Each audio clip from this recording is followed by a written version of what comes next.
toutes et à tous.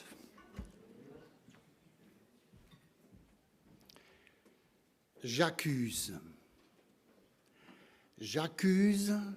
la sœur qui a dirigé le culte d'avoir squeezé mon message. Et je vous affirme que je n'ai pas communiqué avec elle, ni par mail, ni par SMS, on ne se connaît même pas. Alors moi, ça m'encourage. Alors je cesse maintenant les accusations, ça m'encourage parce que je trouve qu'il y aura une cohérence entre ce qui a été dirigé et ce qui va être prêché. Et ça, je trouve que c'est bien.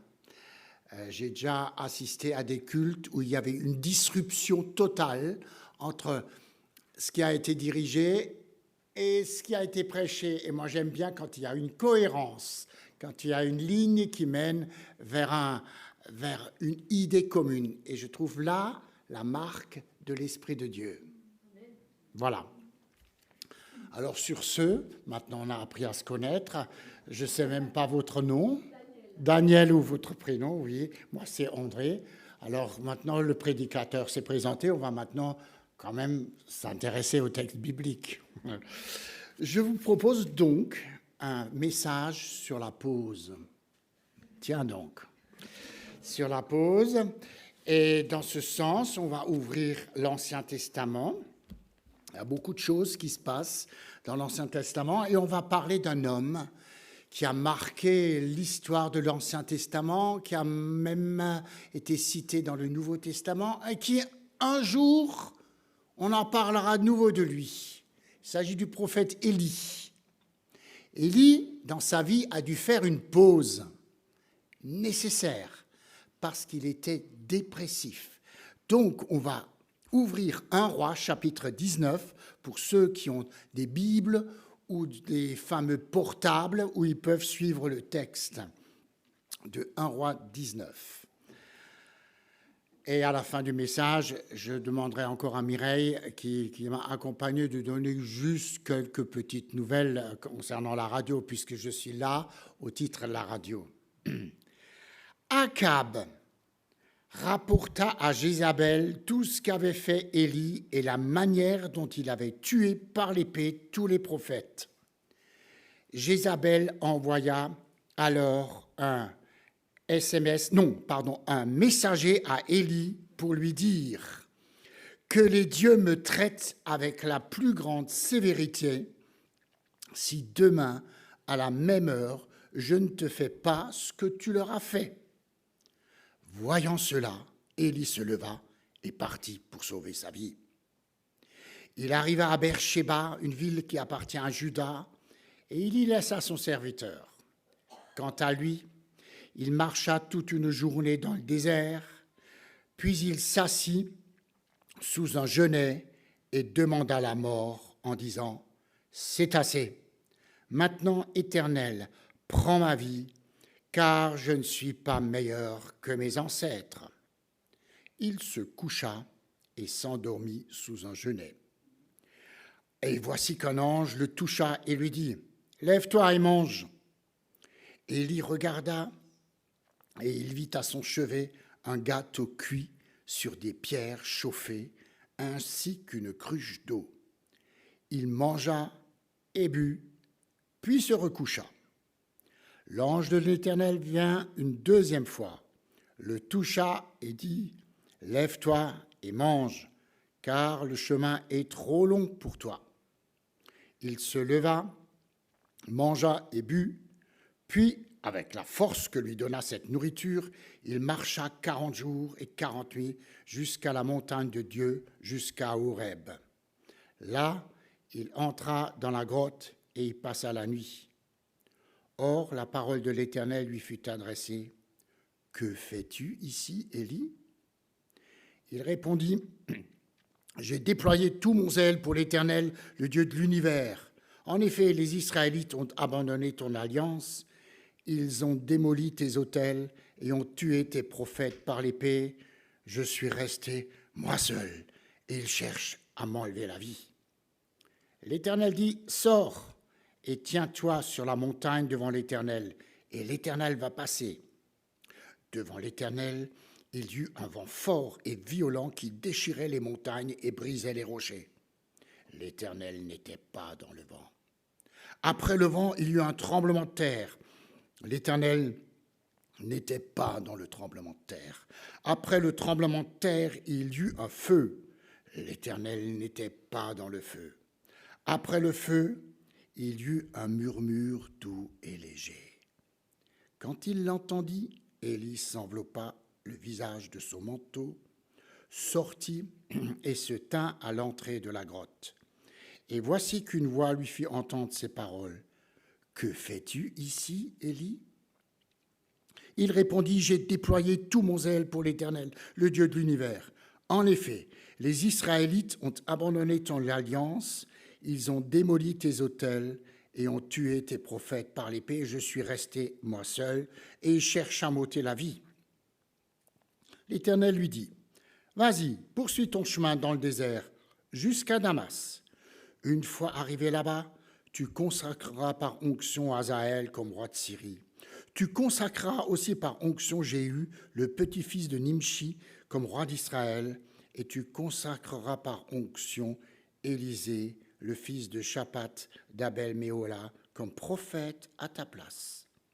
Celui qui échappera à l'épée de Hazaël, Jéhu le fera mourir, et celui qui échappera à l'épée de Jéhu, Élisée le fera mourir. Mais je vais laisser en Israël 7000 hommes. Ce sont tous ceux qui n'ont pas plié les genoux devant Baal et dont la bouche ne l'a pas embrassé. » Quelle histoire, n'est-ce pas? Quelle histoire.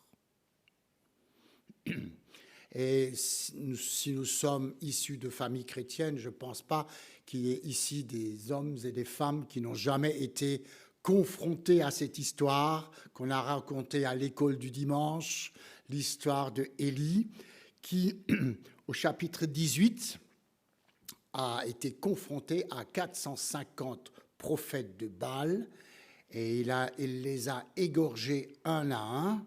C'était un peu choquant, toujours, ce que j'ai entendu là. Puis après, il y a eu ce chapitre 19, là. Moi, on m'en a parlé, mais c'était pour moi un peu flou, cette histoire. Je ne comprends pas qu'un homme de cette trempe, tout à coup, a pris la diagonale. Élie était pour moi un homme de foi, et il est un homme de foi par excellence, n'est-ce pas? Dieu a répondu à la prière d'Élie par le feu au chapitre 18, celui qui précède le chapitre 19 que nous allons voir ce matin. Et ce feu a tout consumé, a mis toutes les choses d'équerre. Et il était confronté directement au roi Akab, le roi Akab qui était un des pires rois que Israël a produit.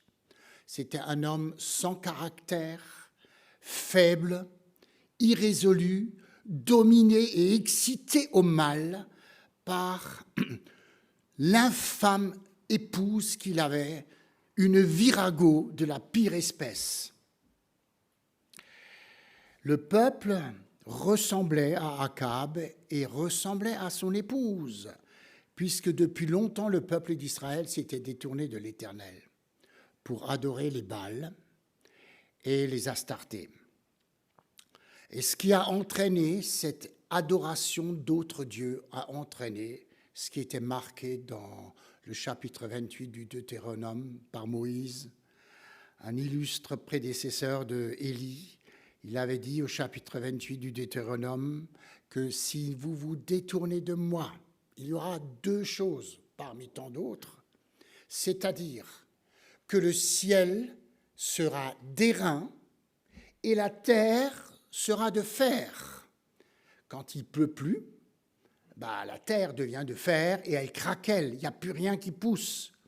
La terre sous tes pieds sera de fer, Deutéronome 28, et le ciel sera d'airain. Plus rien ne tombera et plus aucune prière ne montera. Dieu refusera d'exaucer le peuple s'il se détourne. Le ciel d'airain. Est-ce que le ciel est d'airain pour nous? les prières qui ne percent plus, n'est-ce pas? Ça, c'était les conséquences du peuple qui s'est détourné de Dieu. Au chapitre 18, pour revenir encore au passé qui introduit le chapitre 19, on pourrait dire d'Élie, mais c'était un homme extraordinaire, un géant de la foi. Et il est au cime de sa vie. Qui aurait pu faire ce qu'il a fait? Plus rien ne va ébranler cet homme. Quand on a tenu tête à 450 prophètes de Baal, mais qu'est-ce qui peut encore te renverser? Mais au chapitre 28 du chapitre 18, il y a encore déjà un indice prémonitoire qui inquiète un peu et qui nous permet de voir que quelque part, malgré toutes ces victoires, le regard de Élie est suspect. Je suis resté moi seul, prophète de l'Éternel. Il me semble qu'il avait déjà des lunettes déformantes. Il voit déjà une chose, un angle qui n'est pas juste. Au chapitre 18, à la fin, nous lisons que Élie pria l'Éternel pour qu'il pleuve. Et quand il était sur le mont Carmel, tout à coup, il a vu un nuage au loin. Et après ce nuage, c'est un cumulonimbus qui, tout à coup, était présent et il a flotté. Et c'était au bout de 3 ans et demi de sécheresse, tout à coup ça tombe. Alors là, ça tombait. Mireille et moi, on était en Israël déjà. Quelquefois, quand il a flotté, ça tombe des cordes. Et c'est un deuxième miracle que Élie a expérimenté sur le Carmel. Et puis après, il y a encore un troisième miracle qui nous est raconté. Élie descend du Carmel, mais il ne descend pas en marche lente, il court. Et derrière cette course, il y a les purs sangs de roi Akab qui sont derrière lui. Alors il court, je ne sais pas comment peut-on courir aussi vite. En tout cas, il court. Et il court plus de 30 kilomètres. Du Carmel jusqu'à Jizréel, c'est au moins 30 kilomètres. Extraordinaire. Sans entraînement. Il ne s'était pas entraîné à cette course. Là, il fallait à nouveau le faire. Il vit de miracle en miracle. Et il l'a fait. Et au verset 46 du chapitre précédent, nous lisons « La main de l'Éternel reposa sur Élie ». C'est pour ça qu'il pouvait courir. Devant des purs sangs. J'aurais bien voulu voir ça. Donc nous sommes devant un géant qui nous dépasse complètement. Et heureusement qu'il y a ce chapitre 19, la grande pause. Ce chapitre 19 qui est là pour nous rappeler que ce géant dont nous parlons, finalement, c'est un homme comme vous et moi. Comme le dit l'apôtre Jacques, Élie était un homme comme nous. Et nous allons le voir que c'était un homme comme nous, et il nous est vachement devenu sympathique. Vachement sympathique. Après cette grande bénédiction du Carmel, vient donc un sacré contre-coup, une sacrée contre-attaque de l'ennemi de nos âmes qui n'est jamais très loin.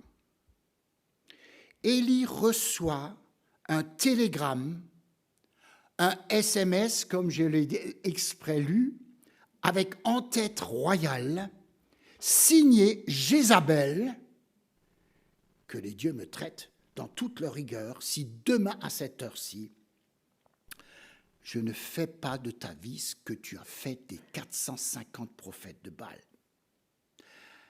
Un homme de Dieu disait souvent, quand j'étais adolescent, « André, là où il y a action, il y a réaction. » Et nous allons voir maintenant ce matin une réaction de l'ennemi. C'était une douche froide, ce SMS qu'il a eu. Tout est remis en question. Tout est à refaire. Et je m'imagine le cerveau d'Élie qui ne comprend pas ce qui lui arrive. Il remporte une victoire sans conteste Et voilà, c'est ça qui l'attend. Il prit peur, comme on le comprend, parce qu'elle ne versait pas dans la dentelle, Jézabel. Il commence à douter, et était peut-être même un peu en colère. Il dit « je ne comprends pas, avec tout ce qui s'est passé, je ne comprends pas ». Il est plein de dépit, et sans doute à ce moment-là, il ne pouvait plus chanter le chant que nous chantons des fois, « Quel repos, quel céleste repos, tous mes ennemis, Jésus les a vaincus ». Sur ce moment-là, il ne pouvait plus chanter ce chant, je crois, hein, tellement il était désarçonné. Et cette lettre assassine est vraiment la goutte d'eau qui a fait déborder le vase. Et c'est quand même pas la première fois que le prophète est menacé par le couple royal. Nous voyons, comme l'a dit un jour le responsable de la FEF, qui est maintenant retraité, Maurice Descaires, nous voyons qu'il disait « Nous avons en Élie un grand craque qui craque. » Un grand craque qui craque. Les plombs sautent, comme on dit dans notre jargon actuel, et Élie plonge dans le découragement et dans la dépression.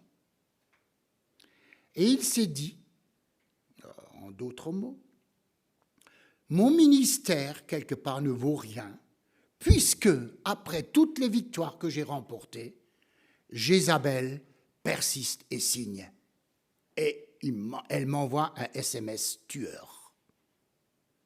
À quoi bon cette victoire? Alors, il n'y a qu'une seule solution pour lui, la fuite en avant. La fuite. Et il ne s'attendait vraiment pas à cela. Et il plonge véritablement dans un profond découragement et dans une profonde dépression. J'ai entendu dernièrement l'histoire de au moins 2 pasteurs qui tout à coup ont plongé dans une dépression profonde. J'en connais un qui était tellement tout à coup devenu dépressif dans son ministère de pasteur qu'il ne pouvait même plus franchir l'entrée de son église dont il était pasteur. Quand il franchissait l'entrée, il tombait dans une dépression profonde. C'était étonnant. Il est pourtant payé par cette église pour être pasteur. Alors si un pasteur qui est payé pour être pasteur et qui ne peut plus franchir le seuil, ça commence à être problématique, n'est-ce pas? Un autre que je connais bien et qui maintenant remonte la pente, ça me fait plaisir, lui, il s'occupait de tout aussi, dans beaucoup de choses. Il était président de ceci, président de cela, vice-président là, fondateur d'une école privée pour chrétiens, enfin bref. Et tout à coup, un jour, crash, découragement, dépression.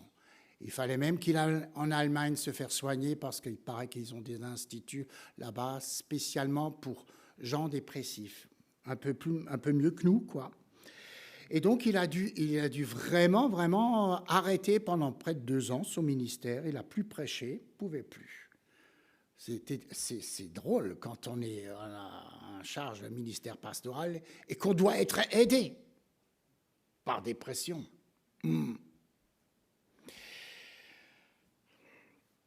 Et il y prend donc la diagonale.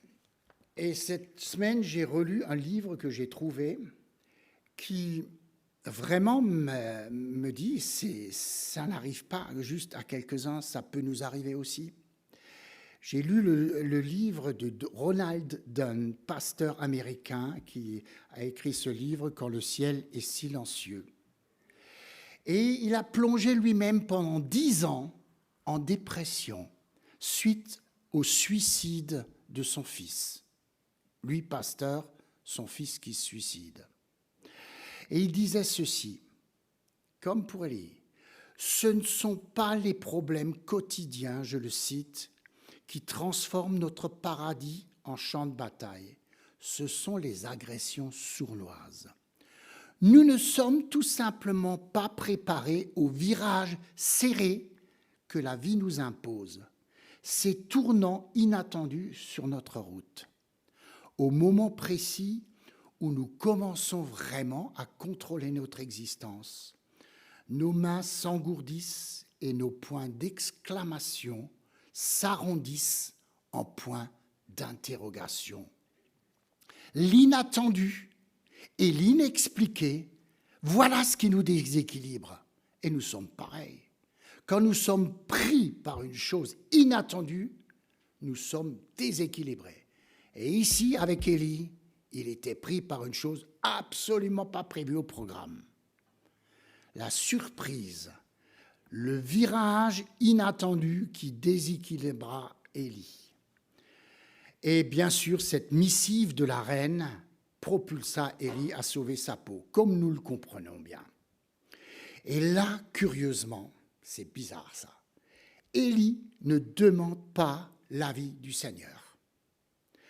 Alors que son regard dans les chapitres précédents et les chapitres qui vont suivre est si bien orienté, quand il était terré au bord du torrent de Kérit, pendant 3 ans et demi, il avait toujours le regard sur l'Éternel.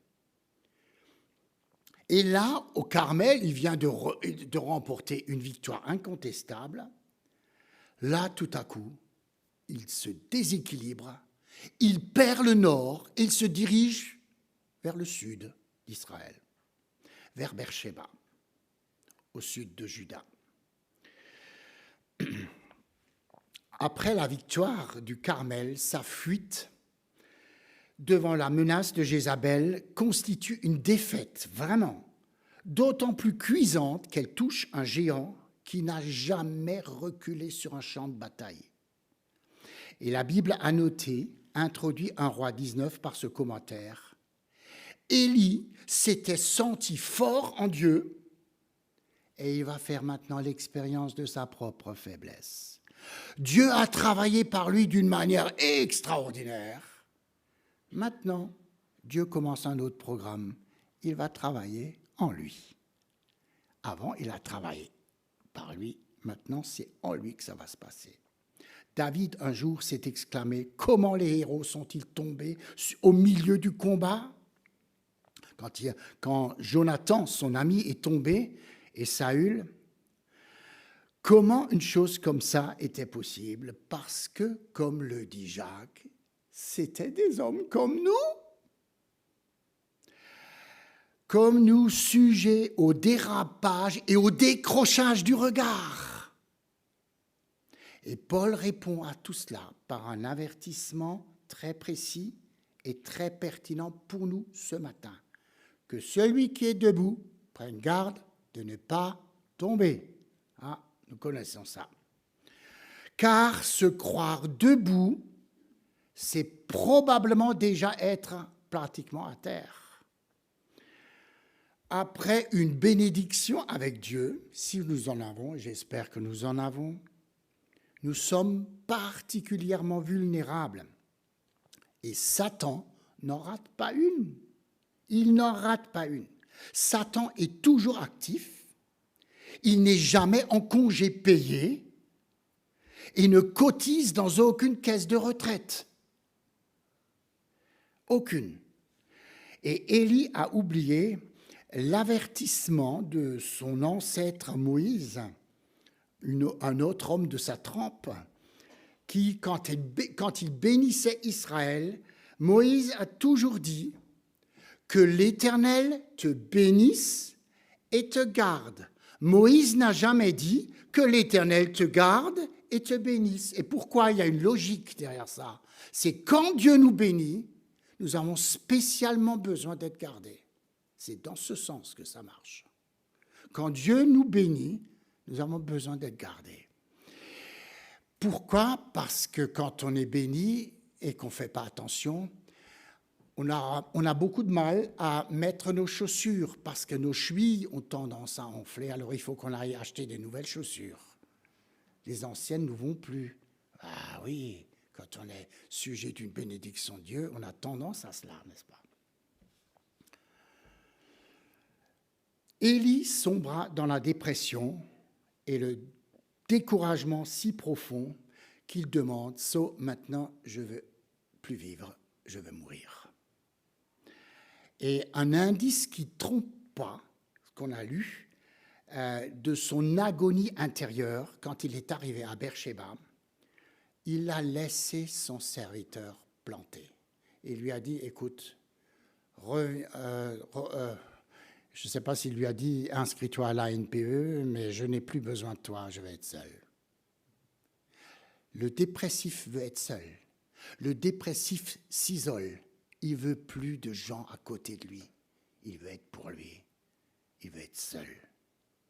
C'est le signe d'un dépressif. En écrivant ces lignes, j'ai pensé au missionnaire James Fraser et j'ai relu son livre « Fleuve de lumière ». James Fraser est un missionnaire qui a évangélisé les Lissous, une tribu qui adorait les démons. Cette tribu était dans le sud de la Chine, dans le Yunnan, près de la frontière birmane. C'était il y a 100 ans à peu près. Alors qu'il était en place depuis 5 ans et que les premiers Lissous commençaient à se convertir, tout à coup, petit à petit, ceux qui s'étaient convertis sont tous retombés pratiquement dans leur ancienne vie. Et pour James Fraser, c'était un échec complet. Il était soudain pris d'un découragement énorme. Et alors qu'il arpentait les montagnes du Yunnan, de l'Himalaya, souvent, quelquefois, il franchissait des sentiers dangereux, il voyait des ravins profonds. Et tout à coup, dans son découragement, une voix, un semblant de voix se fait entendre. Écoute, et si tu te penchais un peu en avant pour voir dans ce ravin, tu sais, ça serait un accident de service. Personne ne remarquerait que tu as voulu te suicider. Vas-y. Il devait lutter contre la pensée d'en finir une fois pour toutes. Peut-être vous avez aussi déjà connu ce truc intérieur où vous devez lutter. Oh, j'ai plus envie de vivre, si seulement il y aurait quelque chose qui pourrait finir.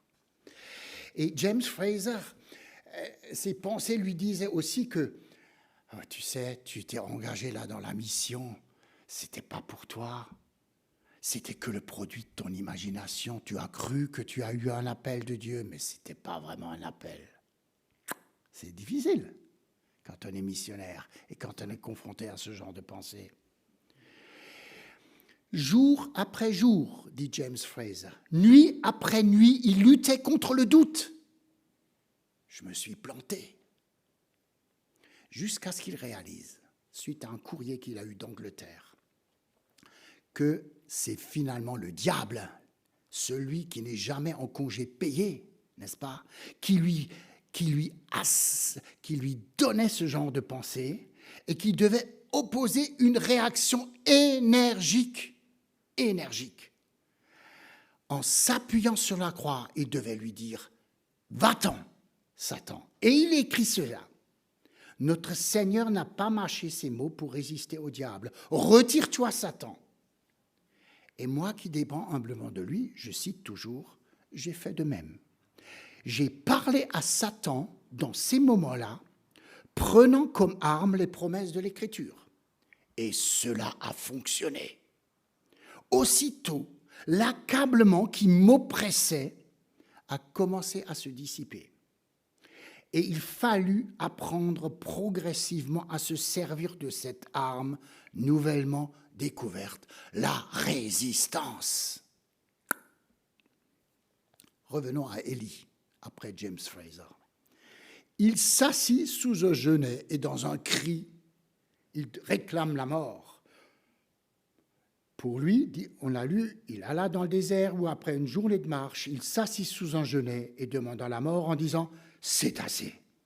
Maintenant, Éternel, prends mon âme, car je ne suis pas meilleur que mes pères. » Élie montre sa vulnérabilité comme nous en avons.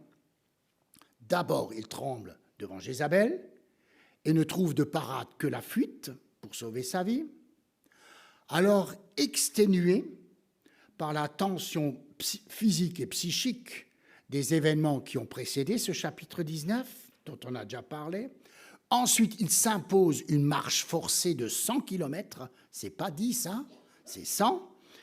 Et il se laisse tomber sous un genêt et il dit ras-le-bol maintenant. À l'instar de Jonas, lui aussi, qui déçu par Dieu de ce qu'il a accepté le repentir des Ninivites, lui aussi, il ne s'est pas assis sous un genêt, mais sous un ricin. Il a demandé la mort. C'est pas possible. 2 prophètes de la Bible qui disent ras-le-bol. Vous ne l'avez jamais dit? C'est aussi le cri de beaucoup d'enfants de Dieu qui, par exemple, devant une maladie qui s'éternise, devant les épreuves et les vicissitudes de la vie, qui n'arrêtent pas, s'expriment comme ces hommes. J'en en peux plus, j'en ai marre, c'est assez. Et en disant ça, Élie devient très sympathique, un homme comme nous, qui a ses limites et qui à un moment dit « je n'en peux plus ». Et c'est assez, Éternel, prends ma vie, ce n'est pas qu'un dérapage verbal, c'est beaucoup plus profond. Et ici, quelque part, nous soulevons un lièvre. Parce que je me mets à la place d'Élie. Si j'avais quitté, en quittant le Carmel comme lui, j'aurais pensé aussi, je suis peut-être le meilleur. Et Élie disait là, dans son désespoir, c'est assez, Éternel, je ne suis pas meilleur que mes ancêtres. Ah bon? Ah, parce que tu croyais que tu étais le meilleur? Ah, ici, il y a quelque chose de plus profond qui génère sa dépression. Croire qu'on est le meilleur. Il a déployé son zèle devant l'Éternel. Et la catastrophe qui courait sur les talons du succès l'a très vite rattrapé dans la descente du Carmel. Le meilleur vient de se casser les dents sur un très gros morceau qui s'appelle Jézabel et qui lui a porté l'estocade. Le meilleur vient d'être envoyé au tapis. Mais Dieu n'avait pas fini avec Élie. Et c'est à cet instant précis, au moment où Élie est au bout des ressources, que Dieu intervient. Élie, dans ce moment-là, avait envie de dormir. Il s'est réfugié dans les bras de Morphée et Dieu allait intervenir. Et avec quel tact il intervient, le Seigneur? À son réveil, il ne lui fait pas la morale. Pas du tout. Il invite son serviteur auprès d'un bon repas. Wow. Délicatement, un ange cuisinier du Seigneur le touche. Remarquez, la Bible dit, il le touche. Il ne lui donne pas un coup. Il le touche délicatement pour qu'il se réveille. Et il lui sert un repas, un excellent repas bédouin du désert. Un repas mitonné pendant le sommeil du prophète et accompagné d'une bonne cruche d'eau fraîche. En son réveil, il ne l'accable pas de reproches, ne lui fait pas un cours de théologie, un message d'une demi-heure, il ne lui fait pas un message. Et il lui mange. Et il lui dit pas, tu sais, Élie, si tu es dans cet état, mais c'est quand même la conséquence de ton péché. Hein? Tu n'as pas regardé au Seigneur et maintenant tu as ce que tu mérites. Ah non, non, non, non, pas du tout. Pas de cours de morale. Il lui fait une plancha dans le désert. Mais c'est super, ça. Et puis, ce qui est encore étonnant, après, Élie, après ce bon repas, il avait de nouveau envie de dormir. Et l'ange lui dit pas, hé, maintenant que je suis avec toi, tu dois... Hein? Non, tu as envie de dormir? Ah ben, tu dors. Et Élie se recoucha. C'est incroyable, notre Seigneur, n'est-ce pas? Il tient à ce que son serviteur soit retapé sur 3 plans, physique, psychique et spirituel. C'est pour ça qu'il le laisse dormir. Ah, t'es fatigué, oui, on comprend. Alors couche-toi et dors. Le Seigneur l'a d'ailleurs aussi fait avec ses disciples, quand ils étaient bien revenus avec leur mission. Il a dit, venez maintenant, on va se mettre à part, on va se mettre au vert, on va se reposer. Pause, tiens donc. Sommeil, repos, nourriture, et maintenant il l'invite à une marche, n'est-ce pas? Du sommeil, de la nourriture, encore du sommeil, encore de la nourriture, servie au restaurant de chez l'Ange Bocuse. Et puis il l'invite à dire 40 jours de marche.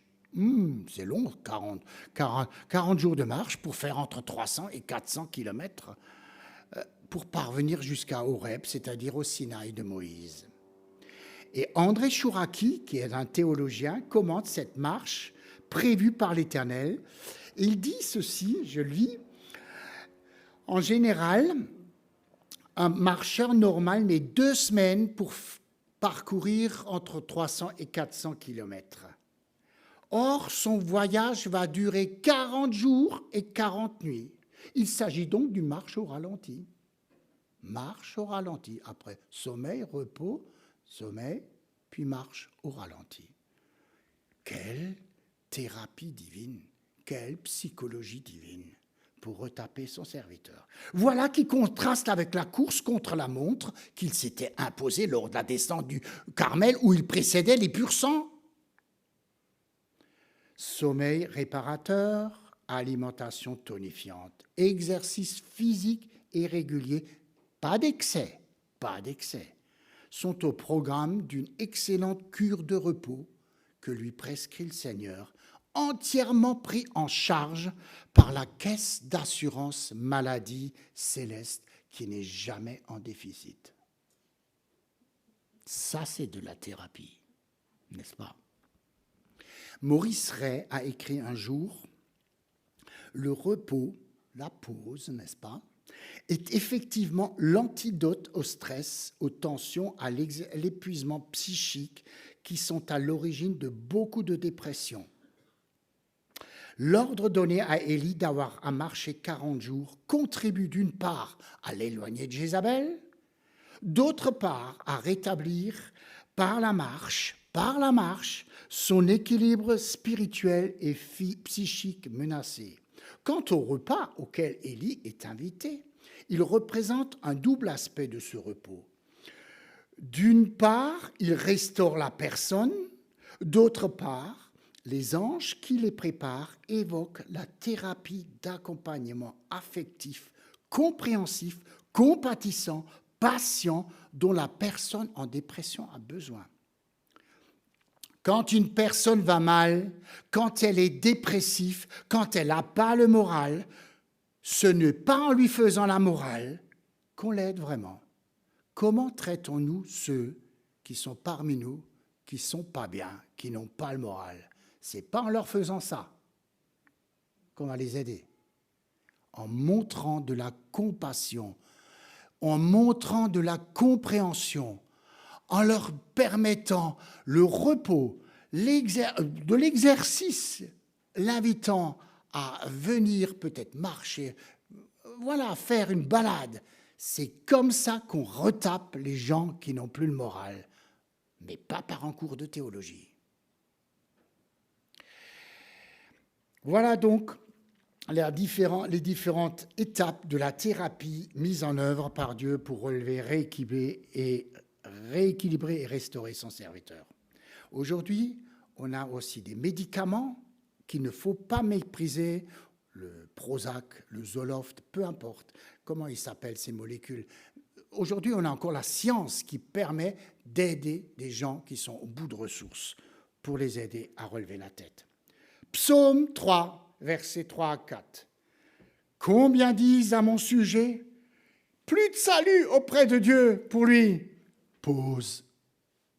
Et puis tout à coup, après la pause, le psalmiste dit, « Mais toi, ô Éternel, tu es la main gloire et tu relèves la tête. » Super. pause. Combien ce mot, comme l'a dit Daniel, maintenant que je connais, sonne agréablement à nos oreilles. On parle de pause café, je crois que tu l'as dit, pause goûter, pause déjeuner, pause repas, pause whisky, pause pipi. Quel carillon de fête et de soulagement pour aujourd'hui, pour l'homme pressé, stressé, agressé en ce début du XXIe siècle. Et quelle douce réponse au quadruple soupir. Il paraît qu'en musique, une pause vaut 4 soupirs. Hein, 4 soupirs.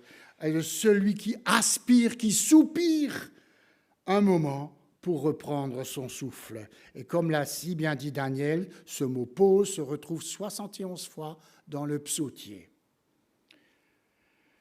C'est dans le calme et la tranquillité que sera notre force, dit un des psalmistes. Le psaume 3 continue au verset 5 à 6. De ma voix, je crie à l'Éternel, et il me répond de sa montagne sainte. Pause. Ah bon? Oui. Quand il te répond, fais une pause. Je me couche après et je m'endors en paix. Je me réveille, car l'Éternel est mon soutien après la pause. Dieu n'a pas repoussé Élie, même s'il a pris la diagonale, et il ne nous repoussera pas non plus. Il ne fera pas notre procès d'hier, ni le procès d'avant-hier. Il propose des aliments spirituels pour avoir la force de continuer notre marche sur le chemin qu'il a tracé. Et comme le dit Jésus à l'église de Pergame, je te vais te nourrir de manne cachée. Et on va le voir, quelle manne cachée. Il l'a nourri, le Seigneur. Des versets peut-être de la Bible qu'on lit depuis tant d'années et qui deviennent tout à coup vie. Ça, c'est la façon de procéder du Seigneur. Et il nous propose la cruche d'eau vive pleine de promesses de Dieu dans laquelle nous pourrons boire à longs traits. Élie arrive donc, il veut proposer une marche, à Horeb. Une marche de 400 km en 40 jours, 40 nuits. Visiblement, ce repas que lui a préparé l'ange Bocuse lui a donné une de ses énergies pour pouvoir marcher après sa dépression. Et il se réfugie dans une caverne. Était-ce la même que celle où Moïse a été caché lorsque Dieu a passé, qu'il a mis sa main et il a pu voir Dieu de derrière? On ne sait pas, la Bible ne le précise pas. En tout cas, ici, la voix de l'Éternel se fait entendre. « Qu'est-ce que tu fais ici, Élie ?» Et le ton de l'Éternel semble apaisé. Dieu ne semble pas en colère. Pas de représailles, pas de reproches, de représailles sévèrement admonester un homme qui s'est dégonflé. Avec Dieu, le découragé, peut-être il y en a parmi nous, avec Dieu, le découragé ne risque ni l'ensevelissement, ni l'écrasement, ni la décapitation, ni l'asphyxie, ni la noyade. Et c'est un peu comme si Dieu s'asseyait à côté de lui pour aborder calmement la dimension spirituelle de la crise dans laquelle son serviteur patauge depuis plusieurs semaines. Alors Dieu interroge son messager par « Que fais-tu ici, Élie ?» Comme il a interrogé Adam et Ève, n'est-ce pas? Où es-tu? C'est fou, en quelques mots. Dieu confronte les personnes à eux-mêmes.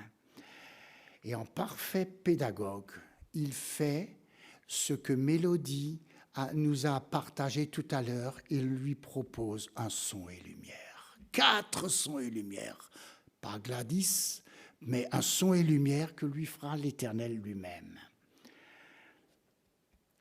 Alors, que fais-tu ici, Élie? 2 fois Dieu lui dit. Et Élie, la première fois, répond à côté. Il répond, qu'est-ce que tu fais ici?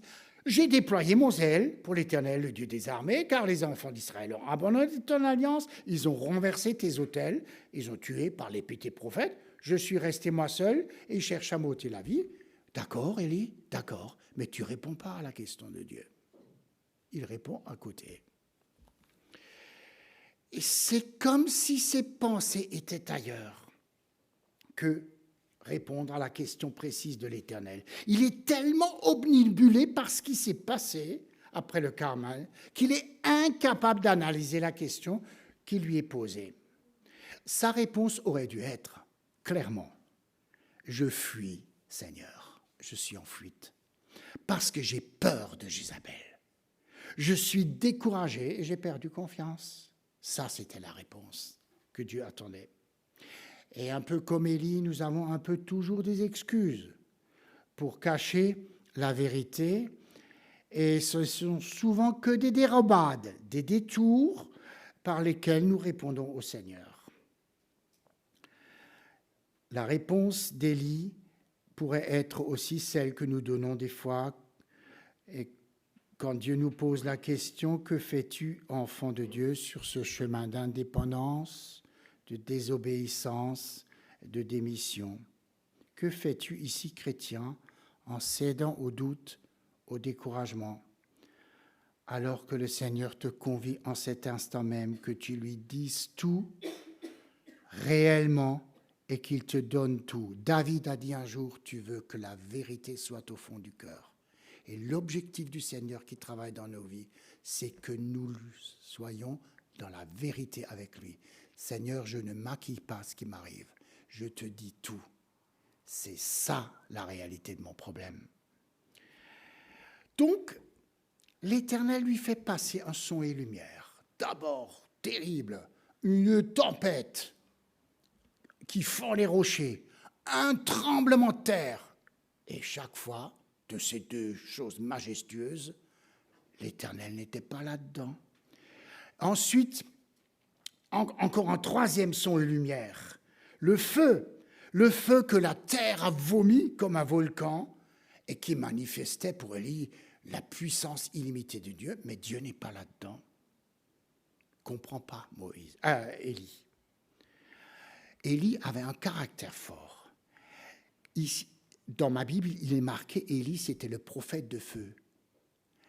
Élie, c'était aussi un homme qui faisait trembler. Les sons et lumières correspondent parfaitement à son caractère. Et Dieu n'est pas là-dedans. Mais où est-ce que tu es, Dieu? Qu'est-ce qu'il faut qu'il lui montre pour que Élie voit où est Dieu? Il n'est pas dans ces choses. Pourtant, Dieu utilise ces choses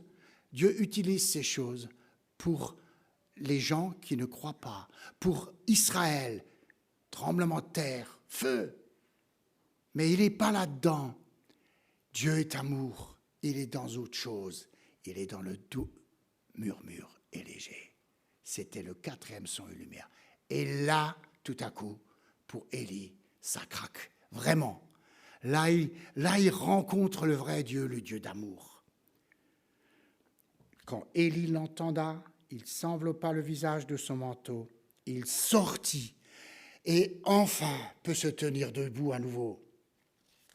Et à nouveau, il lui pose cette question, qu'est-ce que tu fais? Alors on ne sait pas tout ce qui s'est passé dans cet échange maintenant, on ne sait pas. En tout cas, Dieu lui a dit, tu as fait nord-sud jusqu'au Sinaï. Maintenant, tu vas faire l'inverse, tu vas faire sud-nord. Tu vas aller de Beersheba, du mont Hérob, jusqu'à Damas, et tu vas établir le roi de Syrie. Ensuite, tu vas établir un nouveau roi en Israël. Et ensuite, tu vas donner une bonne leçon à Jézabel et à Akab. Tu vas les admonester. Et c'est ce que Élie va faire. Élie est encouragé par le Seigneur par deux choses. Il lui donne à son dépressif une nouvelle mission. C'est pas la fin. J'ai encore besoin de toi. Il lui donne une nouvelle mission. Et quelle mission, n'est-ce pas? Il l'encourage à faire demi-tour. Personne n'aime faire demi-tour. Élie non plus. Mais cette fois-ci, il le fait avec une communion retrouvée avec le Seigneur. Voilà, pour l'instant, je m'arrête là parce que je crois que je vous ai un peu trop longtemps attardé. En tout cas, cette histoire d'Élie nous montre combien Dieu est fidèle avec ceux qui lui restent attachés, même s'ils sont découragés et dépressifs. C'est une bonne nouvelle pour nous, vraiment. Que le Seigneur vous bénisse.